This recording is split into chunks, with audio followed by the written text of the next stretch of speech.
Hello everyone, दीप classes की online पाठशाला में आप सभी का स्वागत है।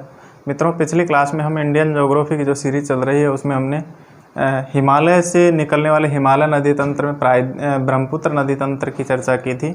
उसी के साथ साथ कुछ प्रायद्वीपीय नदी तंत्र के से संबंधित फैक्ट्स के बारे में चर्चा की थी। आज हम प्रायद्वीपीय नदी तंत्र की महत्वपूर्ण नदियों के बारे में चर्चा करेंगे। प्रायद्वीपीय नदी तंत्र।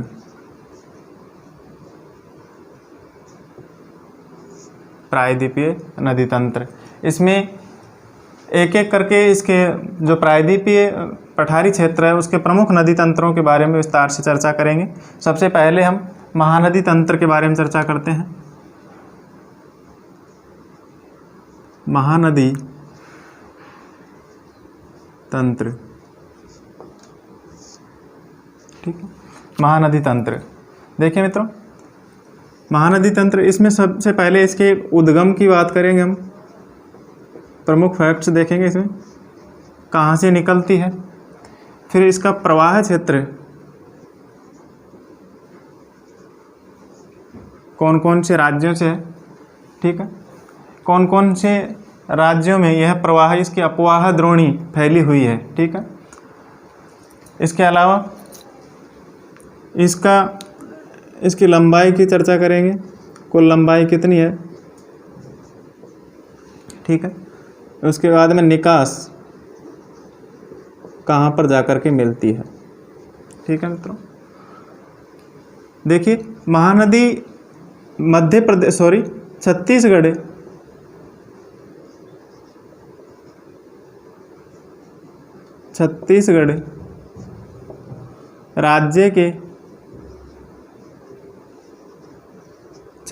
राज्य के रायपुर जिले में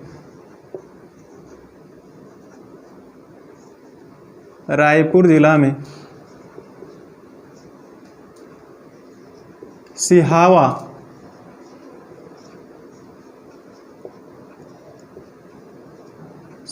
के निकट से निकलती है, ठीक है।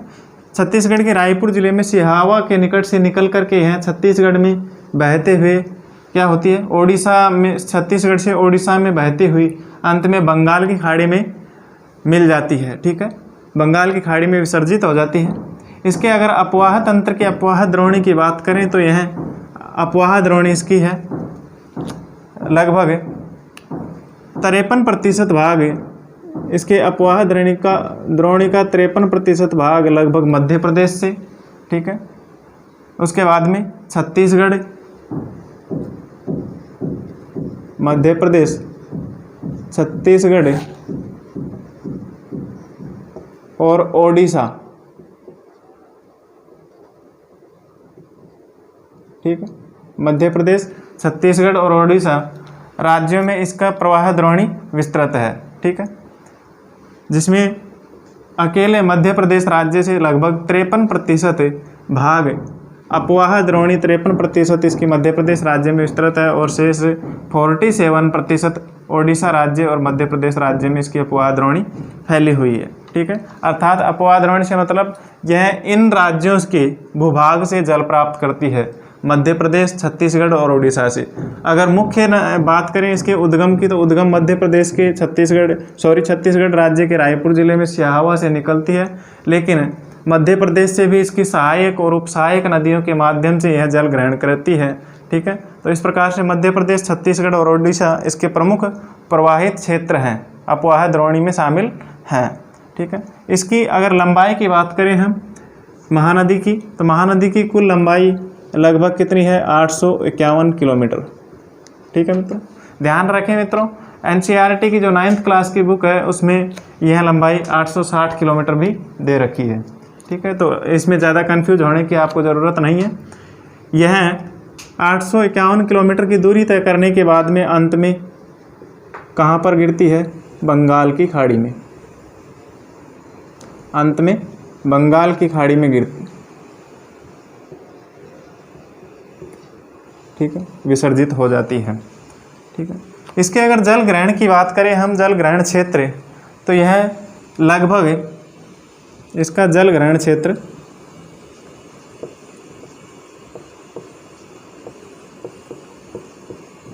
ठीक है, जल ग्रहण क्षेत्र लगभग कितना है, 1.42 लाख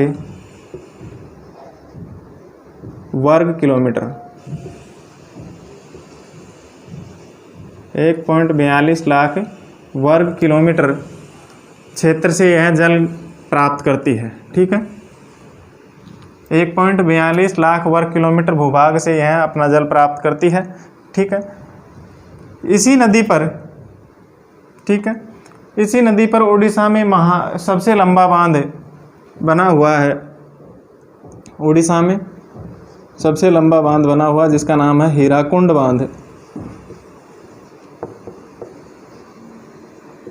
ठीक है, हीराकुंड बांध जो कि कहाँ पर स्थित है, महानदी पर ही उड़ीसा में बनाया गया है। ठीक है मित्रों, तो यह सबसे लंबे बांध वाली नदी है। ठीक है, सबसे लंबे बांध वाली नदी के रूप में भी जानी जाती है। महानदी सबसे लंबे बांध वाली नदी के रूप में भी जानी जाती है। ठीक है, इसके बाद में अगले है गोदावरी नदी तंत्र। देखिए मित्रों, गोदावरी नदी तंत्र या गोदावरी द्रोणी। ठीक है, गोदावरी नदी। ठीक है, गोदावरी यह सबसे बड़ी प्रायद्वीपीय नदी तंत्र है। ठीक है, यह प्रायद्वीपीय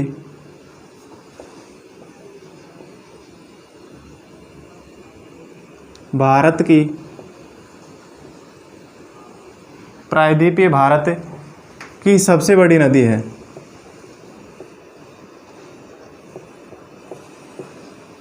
सबसे बड़ी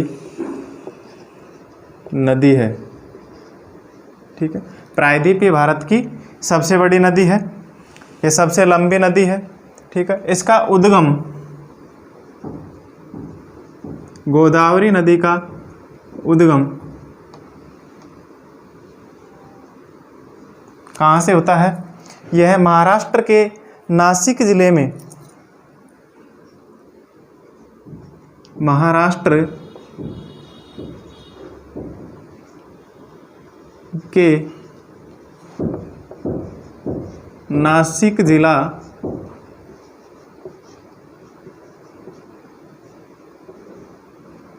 में त्र्यंबक की पहाड़ी से निकलती है।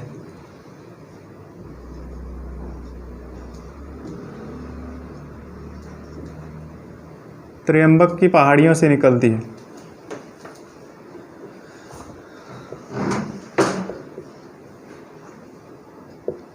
त्र्यंबक की पहाड़ियों से निकलती है। ठीक है, गोदावरी नदी प्रायद्वीपीय भारत की सबसे बड़ी या सबसे लंबी नदी है। ठीक है, सबसे बड़ा नदी तंत्र है। ठीक है, जो महाराष्ट्र के नासिक जिले में त्र्यंबक की पहाड़ियों से निकलती है। ठीक है, महाराष्ट्र के नासिक जिले में त्र्यंबक की पहाड़ियों से निकलती है तथा वहाँ से निकलने के पश्चात यह महाराष्ट्र, मध्य प्रदेश, छत्तीसगढ़, उड़ीसा और आंध्र प्रदेश राज्यों में गुजरती है। ठीक है, तो इसका प्रवाह क्षेत्र कहाँ कहाँ है, महाराष्ट्र,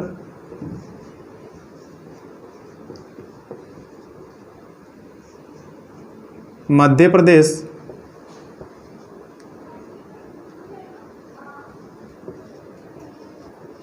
महाराष्ट्र, मध्य प्रदेश, छत्तीसगढ़,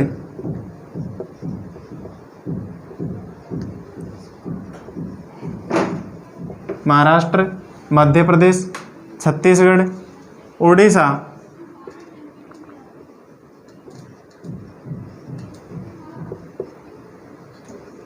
छत्तीसगढ़, उड़ीसा और आंध्र प्रदेश। ठीक है, आंध्र प्रदेश राज्यों से होकर गुजरती है। ठीक है, इसकी अगर कुल लंबाई की बात करें, कुल लंबाई कितनी है, इसकी लंबाई है 1465 किलोमीटर। इसकी लंबाई 1465 किलोमीटर, ठीक है। और इसका जल ग्रहण क्षेत्र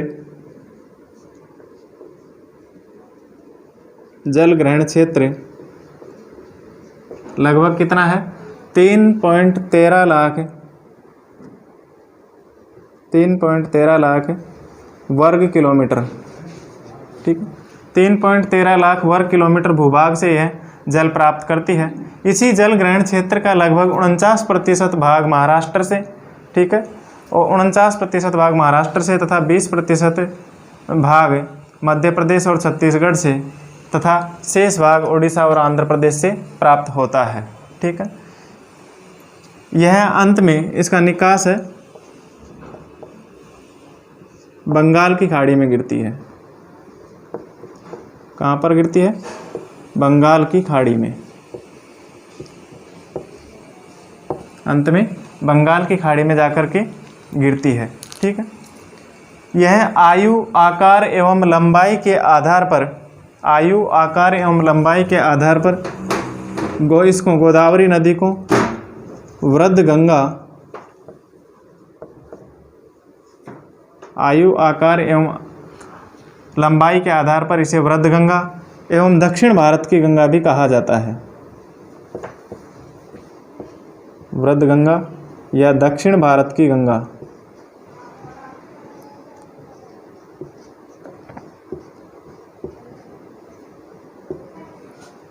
आयु आकार एवं लंबाई के आधार पर इसे वृद्ध गंगा व दक्षिण भारत की गंगा भी कहा जाता है, ठीक है। इसकी प्रमुख सहायक नदियों में पैनगंगा, वैनगंगा, इंद्रावती, प्राणहिता एवं मंजरा इसकी प्रमुख सहायक नदियां हैं। सहायक नदियां, ठीक है।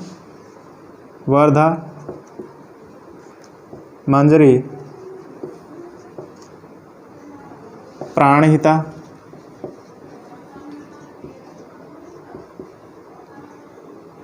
वर्धा, मंजरी, प्राणहिता, इंद्रावती,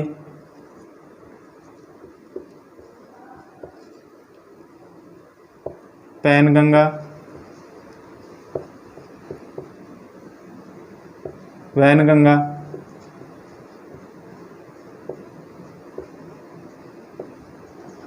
ETC, ठीक है, एटसेट्रा प्रमुख सहायक नदियां हैं, ठीक है। गोदावरी नदी की प्रमुख सहायक नदियां हैं, ठीक है।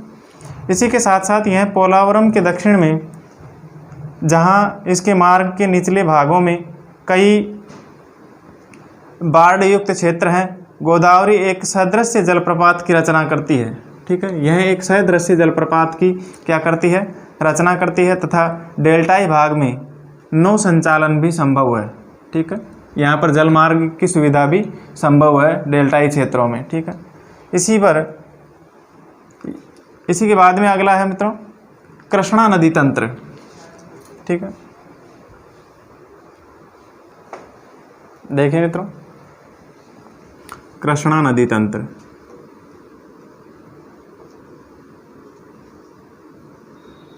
ठीक, कृष्णा नदी तंत्र या कृष्णा नदी द्रोणी, ठीक है। कृष्णा नदी है चिनाई द्वारा बनाया गया सबसे बड़ा बांध इसी पर बनाया हुआ है। चिनाई द्वारा बनाया गया सबसे बड़ा बांध कृष्णा नदी पर ही स्थित है। इसका उद्गम की अगर बात करें, कृष्णा नदी के उद्गम की बात करें तो कहाँ पर होता है? महाराष्ट्र के महाबलेश्वरम में, महाराष्ट्र के महाबलेश्वर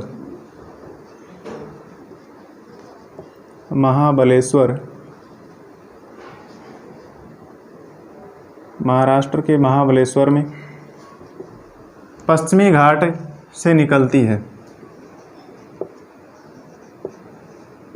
पश्चिमी घाट पर्वत श्रेणी से निकलती है, ठीक है। कृष्णा नदी कहाँ से निकलती है? महाराष्ट्र के महाबलेश्वरम में पश्चिमी घाट से निकलने वाली प्रायद्वीपीय भारत की दूसरी सबसे बड़ी नदी है, ठीक है। यह प्रायद्वीपीय भारत की दूसरी सबसे बड़ी नदी है, दूसरी सबसे बड़ी नदी है। ठीक है, प्रायद्वीपीय भारत की दूसरी सबसे बड़ी नदी है। ठीक है, इसकी कुल लंबाई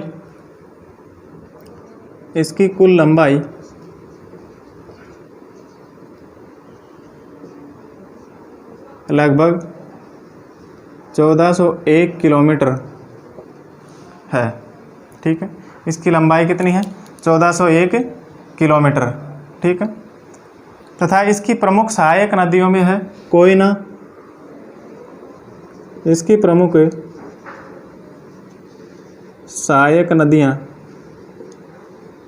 कौन कौन सी है? कोयना, तुंगभद्रा, इसकी प्रमुख सहायक नदियों में है कोयना, तुंगभद्रा, भीमा। ठीक है, एटसेट्रा प्रमुख इसकी सहायक नदियां हैं। इसका अगर जल ग्रहण क्षेत्र की बात करें तो जल ग्रहण क्षेत्र यह भारत के महाराष्ट्र, कर्नाटक और आंध्र प्रदेश राज्य से करती है। तो इसका प्रवाह है, यह जल ग्रहण क्षेत्र महाराष्ट्र,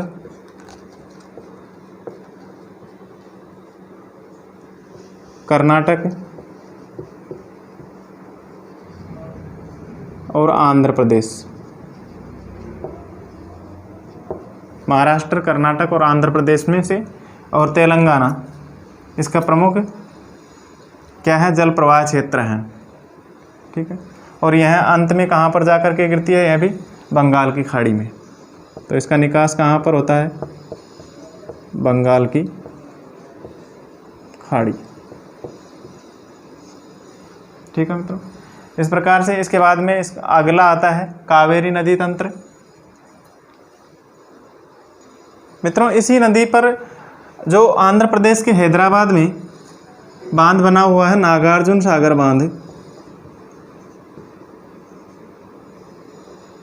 नागार्जुन सागर बांध, वह किस पर बना हुआ है? नागार्जुन सागर बांध। ठीक है, जिसका संबंध किससे है? इसी कृष्णा नदी से है। ठीक है, इसके बाद में अगला आता है कावेरी नदी।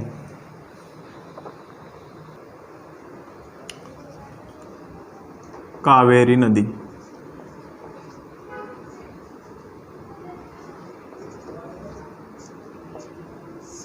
देखिए मित्रों, यह जल में सबसे कम उतार चढ़ाव वाली नदी के रूप में जानी जाती है। सबसे कम उतार चढ़ाव वाली नदी।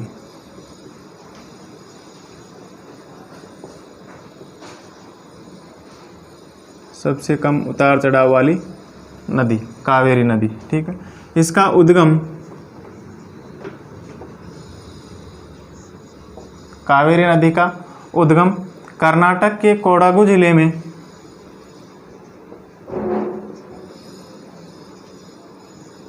कर्नाटक के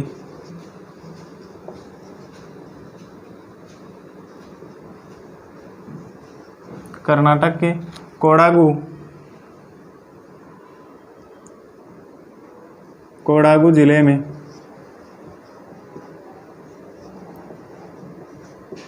कर्नाटक के कोडागु जिले में ब्रह्मगिरी की पहाड़ियों से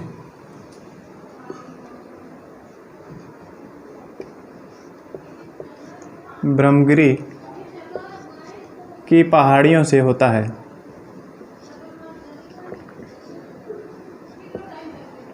ब्रह्मगिरी की पहाड़ियों से होता है। ठीक है, कावेरी नदी जो कि सबसे कम उतार चढ़ाव वाली नदी के रूप में जानी जाती है, इसका उद्गम कर्नाटक के कोडागु जिले में ब्रह्मगिरी की पहाड़ियों से होता है, जो कि 1341 मीटर ऊंचाई से निकलती है। ठीक है, इसकी अगर लंबाई की बात करें, इसकी कुल लंबाई कितनी है? लगभग 800 किलोमीटर। इसकी कुल लंबाई लगभग 800 किलोमीटर। ठीक है, तथा यह नदी कुल 81,500 अपवाह क्षेत्र है। इसका 81,500 81,155 वर्ग किलोमीटर, ठीक है, अपवाहित क्षेत्र को प्रवाहित करती है। इसके बाद में यह कर्नाटक, केरल और तमिलनाडु में बहने के बाद अंत में बंगाल की खाड़ी में गिर जाती है, ठीक है। कर्नाटक,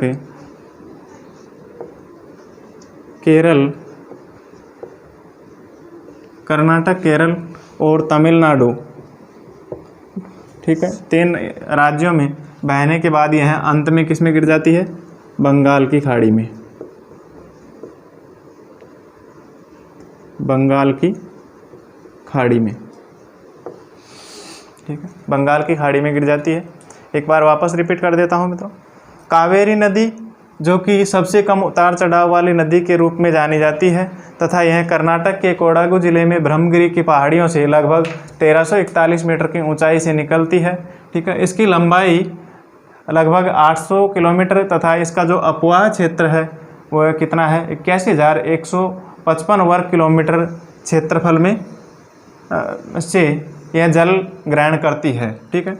और यह भारत के कर्नाटक, केरल और तमिलनाडु राज्यों से होकर अंत में बंगाल की खाड़ी में गिरती है, ठीक है। इस नदी में कर्नाटक में श्रीरंगपट्टनम, इसी नदी पर कर्नाटक में श्रीरंगपट्टनम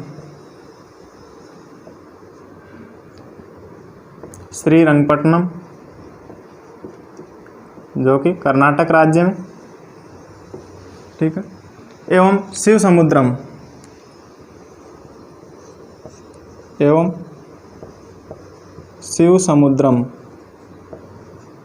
ठीक है, ये भी कहाँ पर है? कर्नाटक राज्य में, ठीक है। कर्नाटक में श्रीरंगपट्टनम एवं शिव समुद्रम 2 पवित्र द्वीपों को घेर रखा है, ठीक है। इसी नदी ने कर्नाटक में श्रीरंगपट्टनम और शिव समुद्रम दोनों ही प्रमुख पवित्र द्वीपों को घेर रखा है, ठीक है। इसे दक्षिणी गंगा भी कहा जाता है, इसे दक्षिणी गंगा भी कहा जाता है।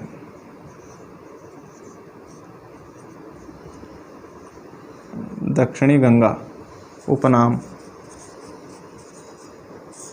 ठीक है, दक्षिणी गंगा भी कहा जाता है, ठीक है।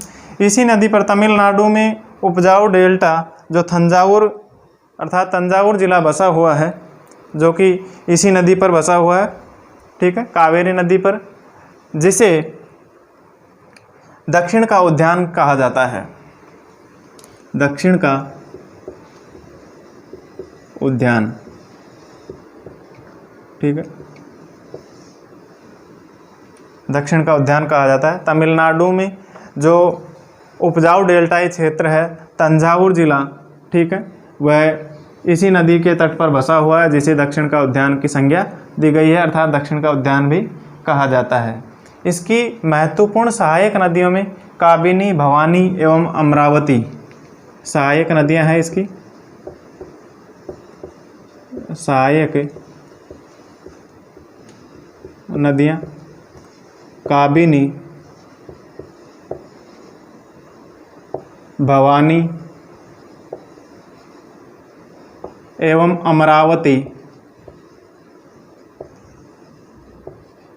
अमरावती इसकी प्रमुख सहायक नदियां हैं, ठीक है।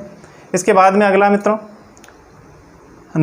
तुंगभद्रा नदी तंत्र, ठीक है। तुंगभद्रा नदी जो कि सर्वाधिक मगरमच्छ वाली नदी के रूप में जानी जाती है, ठीक है, और यह तुंगा और भद्रा, ठीक है, तुंगा और भद्रा, ठीक है, 2 जलधाराओं से मिलकर बनी हुई है तुंगभद्रा नदी, ठीक है, जिसका उद्गम कर्नाटक में गंगामूला की चोटियों से होता है। तुंगभद्रा नदी का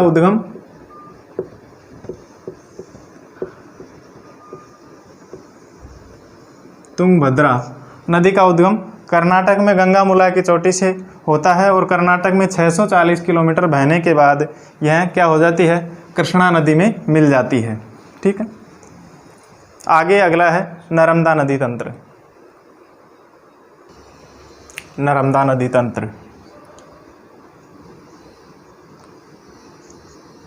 ठीक है। नर्मदा नदी तंत्र। ठीक है मित्रों, यह विश्व में सर्वाधिक बांधों वाली नदी के रूप में जानी जाती है। विश्व में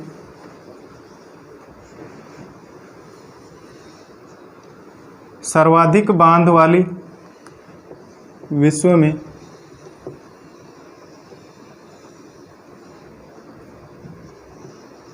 सर्वाधिक बांध वाली नदी,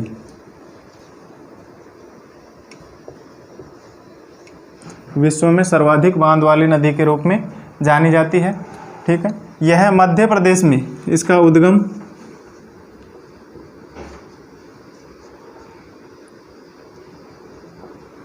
मध्य प्रदेश में महाकाल या मैकाल पर्वत की,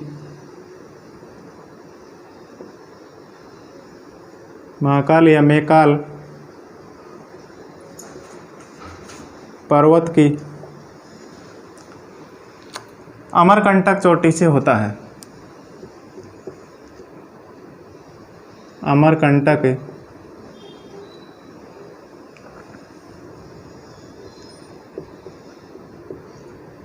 चोटी से होता है, यह अमरकंटक चोटी से निकलती है। ठीक है, विश्व में सर्वाधिक बांध वाली नदी के रूप में जानी जाती है तथा इसका उद्गम मध्य प्रदेश में मैकाल पर्वत की अमरकंटक की चोटी से होता है। अमरकंटक की चोटी से लगभग 1057 मीटर की ऊंचाई से यह निकलती है। ठीक है, दक्षिण में सतपुड़ा और उत्तर में विंध्याचल श्रेणियों के मध्य यह भ्रंश घाटी से बहती हुई संगमरमर की चट्टानों में खूबसूरत महाखंड एवं जबलपुर में स्थित धुआंधार जलप्रपात बनाती है। ठीक है, यह नदी दक्षिण में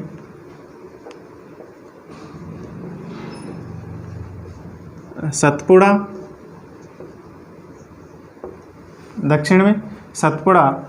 एवं उत्तर में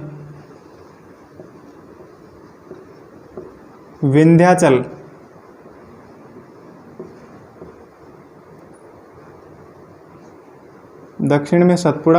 एवं उत्तर में विंध्याचल श्रेणियों के मध्य से भ्रंश घाटी में बहती है। विंध्याचल पर्वत श्रेणियों के मध्य क्या होती है, एक भ्रंश घाटी में बहती है, मध्य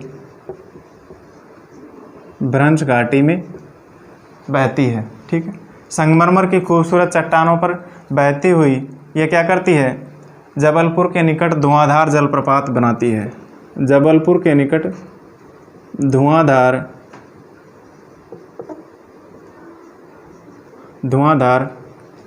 जलप्रपात। ठीक है, जो कि कहाँ पर स्थित है, जबलपुर में, जबलपुर मध्य प्रदेश में धुआंधार जलप्रपात का निर्माण करती है। ठीक है, इसकी कुल लंबाई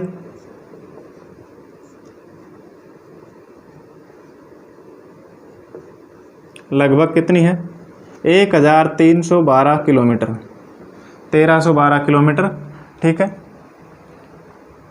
1312 किलोमीटर लंबी है तथा इसका जो अपवाह क्षेत्र है वह कितना है, अपवाह क्षेत्र लगभग 65,145 वर्ग किलोमीटर। ठीक है, 65,145 वर्ग किलोमीटर क्षेत्रफल में अपवाहित होती है। ठीक है, इसके अपवाह का लगभग 79% भाग महाराष्ट्र और 15% मध्य प्रदेश तथा शेष भाग कहाँ पर है, गुजरात में। ठीक है, तो यह महाराष्ट्र, मध्य प्रदेश तथा गुजरात, महाराष्ट्र, मध्य प्रदेश तथा गुजरात से अपवाहित होती है। ठीक है, महाराष्ट्र, मध्य प्रदेश और गुजरात से अपवाहित होते हुए अंत में कहाँ पर जाकर के गिर जाती है, अरब सागर में, अरब सागर में। ठीक है, अरब सागर में गिरती है। महाभारत काल में इसे रीवा नदी भी कहा जाता था। ठीक है, इसी नदी को महाभारत काल में रीवा नदी, ठीक है, महाभारत काल में, महाभारत काल में रीवा नदी के नाम से जाना जाता था तथा कान्हा राष्ट्रीय उद्यान इसी नदी के जलाशय या इसी नदी से जलापूर्ति करता है। जो कान्हा राष्ट्रीय उद्यान है उसको जलापूर्ति किससे होती है? नर्मदा नदी से ही होती है, ठीक है। इसी के साथ साथ इस नदी पर जबलपुर में जो धुआंधार जलप्रपात है उसे कपिल धारा जलप्रपात के नाम से भी जाना जाता है, ठीक है। नर्मदा और ताप्ती नदी समानांतर श्रेणियों में एक दरार घाटी में बहती हुई विंध्याचल और सतपुड़ा पर्वत के बीच में दरार घाटी में या भ्रंश घाटी में बहती है, ठीक है, जो कि प्रायद्वीपीय पठार पर अपने ढलान के विपरीत दिशा में बहने वाली प्रमुख दो महत्वपूर्ण नदियां हैं, ठीक है। और ये दोनों ही नदियां, नर्मदा और दूसरी ताप्ती नदी है, वे दोनों ही नदियां क्या है? भ्रंश घाटी में बहते हुए ज्वार नदमुख का निर्माण करती है, अर्थात एस्चुरी का निर्माण करती है, न कि डेल्टा का निर्माण करती है, ठीक है।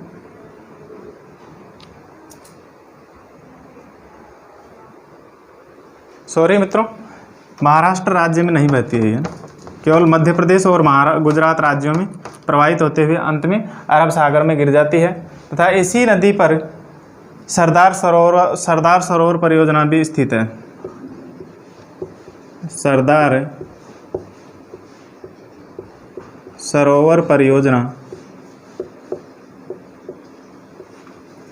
सरदार सरोवर परियोजना भी इसी नदी पर स्थित है, ठीक है। सरदार सरोवर परियोजना भी इसी नदी पर स्थित है, ठीक है। अगला है ताप्ती नदी तंत्र। ताप्ती नदी या तापी नदी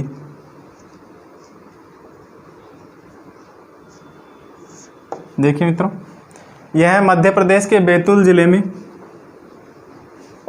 मध्य प्रदेश के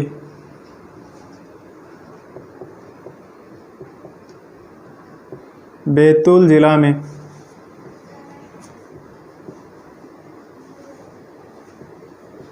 कहाँ से निकलती है? मुल्ताई नगर से निकलती है। मुल्ताई नगर, ठीक है, मध्य प्रदेश के बैतूल जिले में मुल्ताई नगर से निकलती है, ठीक है। यह 700, इसकी कुल लंबाई है 724 किलोमीटर। इसकी कुल लंबाई 724 किलोमीटर, ठीक है, 724 किलोमीटर। तथा इसका जो प्रवाह क्षेत्र है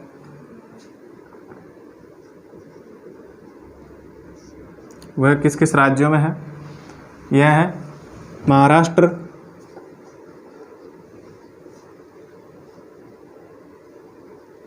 मध्य प्रदेश और गुजरात। महाराष्ट्र, मध्य प्रदेश और गुजरात राज्यों में बहती हुई अंत में यह नदी अरब सागर में जाकर गिर जाती है। अरब सागर में जाकर गिर जाती है, ठीक है। नर्मदा और ताप्ती दोनों ही नदियां डेल्टा न बना करके क्या करती है? ज्वार नदमुख का निर्माण करती है, ठीक है। इसी के साथ साथ मित्रों, अरावली के पश्चिम में जो लूनी नदी है, राजस्थान का सबसे बड़ा नदी तंत्र है, ठीक है।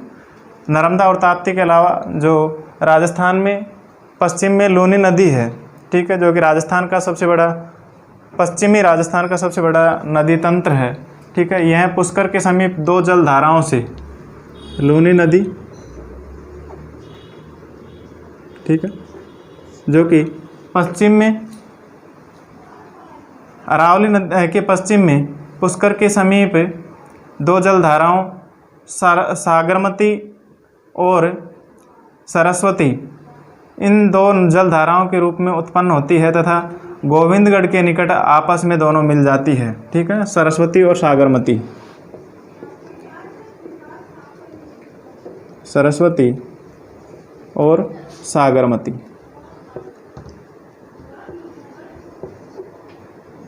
ठीक है। दोनों जलधाराएं गोविंदगढ़ के समीप आपस में एक दूसरे से मिल जाती है और उसके बाद में यह अरावली की पहाड़ियों से निकलते हुए लूनी नदी के रूप में जानी जाती है, लूनी नदी कहलाती है, ठीक है।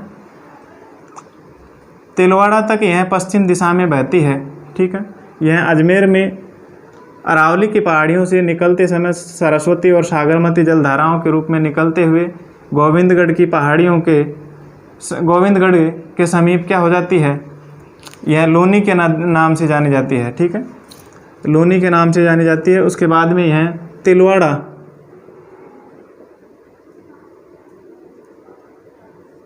तिलवाड़ा जो कि राजस्थान के बाड़मेर जिले में स्थित है, वहाँ तक ये पश्चिम दिशा में बहती है तथा उसके पश्चात यह दक्षिण पश्चिम में मुड़ जाती है। तिलवाड़ा तक तो पश्चिम दिशा में, ठीक, तिलवाड़ा तक पश्चिम दिशा में तथा उसके बाद में यह दक्षिण पश्चिम दिशा में, ठीक है। तिलवाड़ा के बाद में उसके पश्चात है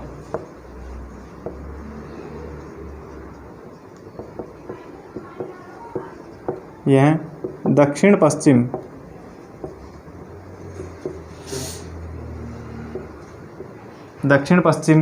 दिशा में बहती है, ठीक है, और अंत में कच्छ के रण में जाकर के मिल जाती है, अंत में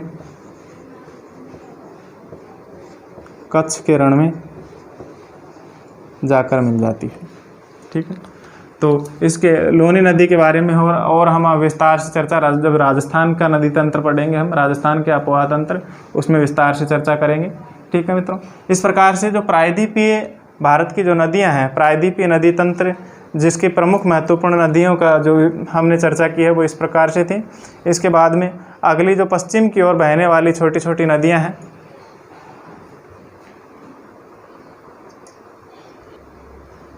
जिनमें प्रमुखतः पश्चिम की ओर बहने वाली छोटी छोटी नदियों में प्रमुखतः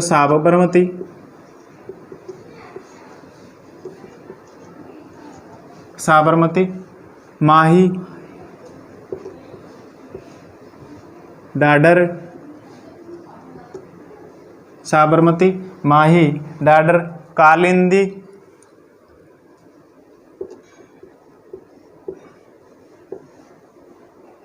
शरावती,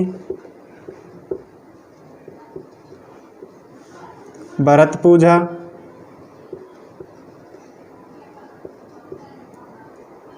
कालिंदी, शरावती, भरतपूजा एवं पेरियार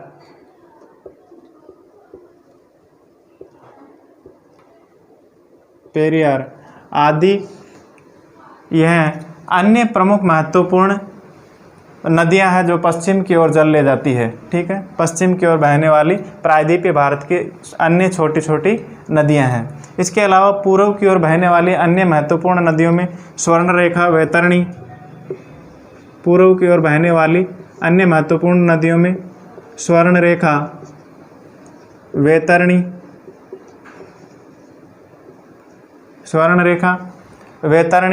ब्राह्मणी,